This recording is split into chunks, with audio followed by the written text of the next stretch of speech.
Hey, Sharon Horne-Ellstrom here with What's She Up To Now, day 401. I accidentally hit the button a little early, so I'm just grabbing a little coffee so I can chat with you about keeping moving.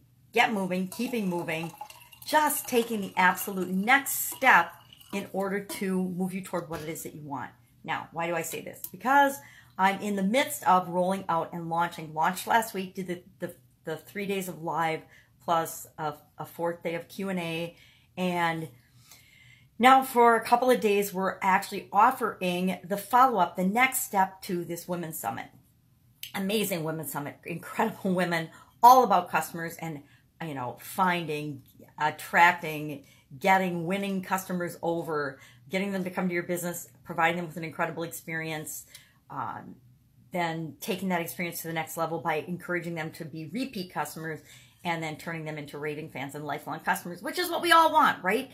We only need a small number of absolute raving fans and lifelong customers to actually achieve whatever it is you want in life. There's an article written, and I'm going to forget who it's by, but it's about true fans, 1,000 true fans or something. Any artist or person can actually create the living that they want and can make a really amazing living by just having 1,000 true fans. Now you might be saying, I only have 2 customers. I just started my business, or I don't have any customers. I'm just starting my business. What am I going to do? How on earth am I ever going to get 1,000 people and 1,000 true fans, much less, to put food on the table? Well, it's a matter of perspective. If I think about, oh my God, I'm never going to get 1,000 people, guess what? I'm going to struggle and I'm going to push away and I'm never going to get 1,000 people.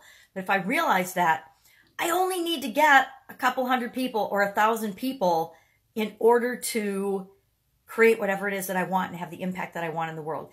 Out of over 8 billion people, I only need to attract and find 1,000. What is that percentage? I don't have my calculator, but if I did, it's really, really teeny tiny, right? It's like a drop in the bucket. It's like a drop in the ocean. So I only need to help a drop in the ocean to get whatever it is that I want. I only need to give to a drop in the ocean, a grain of sand on the planet, in order to create what I want and the impact I want in the world. And like the ripple effect in the water or any body of water, that drop in the ocean will impact and affect hundreds of thousands and millions of other people. But I don't have to personally touch 1 million people. I only have to impact those I'm going to impact, and then let the ripple effect of the world take on the other impact that I want to create in the world. And that becomes a lot less stressful and a lot less overwhelming than thinking I have to have 1 million customers. I have to have 1 million people. And even 1 million people out of 8 billion is a drop in the bucket, right? So whatever you're looking to do or produce, look at it from the perspective of it really isn't as ginormous a deal as you think it is.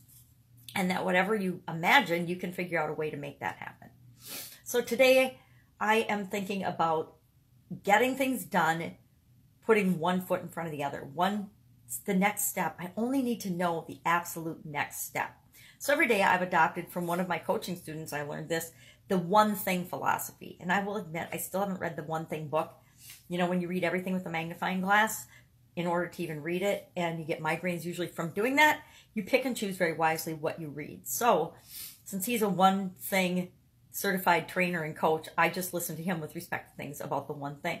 And what I've done, and it's really made a difference since I've been watching the 3-year-old, is I was doing it before, and it just has really helped me to continue to take that next step and create momentum in my business, even though I'm spending a whole lot less time on it than I was, a couple of weeks ago. I always ask myself, what is the one thing I need to do today, or want to accomplish today, or need to find out today to make, if I get that one thing done, everything else becomes irrelevant. Everything else falls into place. Everything works fine, and I can go on about my day. And if I don't get anything else done with respect to my business, I've at least done that one thing. So every day I ask myself, now I kind of switch that up a little bit to it's the one thing, but what's the next thing? What is the next thing that I need to do to move my business ahead? What is the next thing I need to do in this 5-minute increment here or there that I find throughout my day that will get me the result I want? And that, after I get my one thing done, is, or it might be chunking down my one thing these days to get that next thing done. It's what's the next thing I need to do to get my one thing done. Maybe it's I need to pick up the phone and sneak in a phone call. Maybe I need to do a coaching call. Maybe I need to answer a Voxer. Maybe I need to write a blog post or do a post on social media. Maybe I need to create a video. Maybe I need to make a video. And what is my one thing? What is the thing I need to do? What is the thing you need to do to get your business moving in the direction you want? And not, you don't have to do a 400 things. I'm just the queen of the 400 item to-do list. And it didn't serve me very well. It actually made me dead. So I don't recommend that. I don't recommend the stress that is created by having these endless to-do lists. And for women, it's really natural. We have so many things that we need to do and take care of that we like to write them all down. And writing them all down is okay, but then pick and prioritize, what do I really have to get done today? What is going to be, it's going to be the end of the world if I don't get this done. And if I ask myself, is this going to be the end of the world if I don't get this done? That helps me really easily prioritize and decide what I am and am not going to do. Is it going to be the end of the world if I don't get the dishwasher loaded before I leave the house today? Probably not. Is it going to be the end of the world if I don't share an offer online that I wanted to share with people? Probably not. So what are these life and death things or what are the things that we make life and death in our mind, in our imagination, that just really don't matter for the most part? There may be things we want to do, but they're not really life or death. I was watching a show last night on Netflix while I was writing a sales letter. I know, multitasking, bad idea. For the Women's Summit, for the 30-day challenge offer that I'm working on. And it was about comedians, the dangerous something of comedians on Netflix. I was just having it on in the background. And it was horrifying. But it was a really good reminder of, oh my God, how fortunate and how lucky we are. No matter how bad we think things are going in our life or our businesses, or how much we feel sorry for ourselves. And I don't care if you're bankrupt in America, you are way better off than the people on this comedy show, than the people living in these other countries and in other parts of the world where they really live in horrendous circumstances and horrific situations. And it just puts everything in perspective.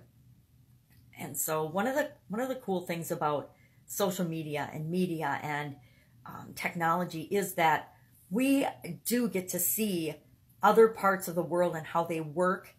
And instead of looking at them and being horrified and thinking, oh my God, isn't that awful, and feeling bad about it, I like to look at it and say, oh my God, I am so grateful for what's going on in my life, because it could be so much worse. It could be so much more devastating. And it's so important to really, really, really appreciate what we've got and stop complaining all the time and worrying all the time about what we don't have.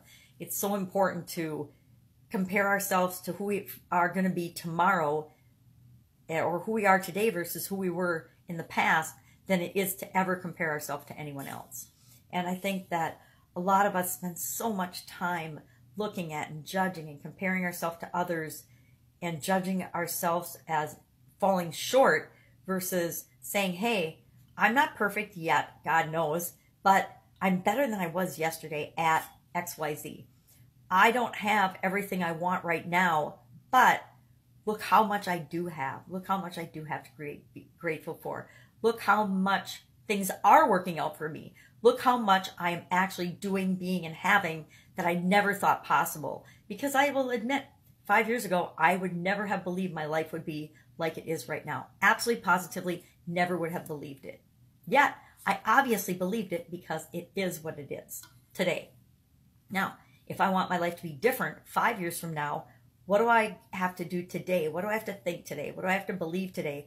What do I have to set in motion today to create the vision of what I want my life to be like in 5 years? Because right now, today, is the only time I can set that in motion. It's the only time I can do anything that will impact my future and the future of those I love and care about. So I do take those things and those next steps every single day to create the future that I want. And I encourage you to do the same. So that's it for day 401. My one thing today, I'll admit my one thing today is to put up a message and an offer about the 30-day challenge that's the next step from the Women's Summit. And see if we can't get a good chunk of people in that so we can get some, to be honest, we can get some good testimonials out of that to lead into the next Women's Summit. That's what it's all about. Creating a change in the world, creating my legacy, not necessarily my legacy, our legacy of, I guess, women helping women, people helping people. Really interesting. I watched a comedy the other day, and I don't remember the name of it. It was Baby Mama. It was Baby Mama. And what I noticed was it was female comedians coming together and working together in one another's films. Now, men have done this for a long time, and I noticed it first in comedians because that's who I was paying attention to. My sister owned a comedy club, and it was really interesting to note that the comedians that really took off and were successful, and I think it probably started with like Saturday Night Live. It probably started before that. It started with the masterminding of the people that, you know, Dale Carnegie, it was Andrew Carnegie, I think, and Henry Ford and his mastermind group. They're the ones that, when Napoleon Hill wrote the book Think and Grow Rich, they're the ones that he studied and wrote about. So I always think of them as like the fathers of the mastermind. But comedians and actors, and primarily comedians is who I've noticed it in, is they surround themselves with a group of people, and together they all rise. Think Jerry Seinfeld. Think of the difference between him and Ray Romano, and how he brought his whole team of people with him, and Ray Romano just took care of himself. Think of Adam Sandler. Adam Sandler and his same group of friends make movies over and over and over again. That's why you see them in different movies and different roles together. And they're all successful because of it. Well, women, I think, are a little bit behind the times in this. And maybe it's just my observation and my experience. But to me, it seems like we try to do everything ourselves versus reaching out and teaming up with people sooner to ensure that we all achieve success. And I saw that in the movie in Baby Mama, and it really gave me hope and encouragement that, okay, women get this. We can do this too. We are seeing the power of some of the things that our male counterparts do naturally, the whole teamwork, camaraderie, building together thing, and not letting competition upset us, but really motivate us to drive forward and move toward creating what we want. And I look at this Women's Summit as a way of actually doing that, creating mastermind teams and groups of women helping women to achieve whatever it is that they want, because it's so much faster and so much easier and so much more fun to do it with other women and to do it with other people. And it doesn't have to just be women, but just people that want to help each other grow and succeed. So that's my ramblings today. Go out, make it an awesome day. I'll, of course, be with you tomorrow.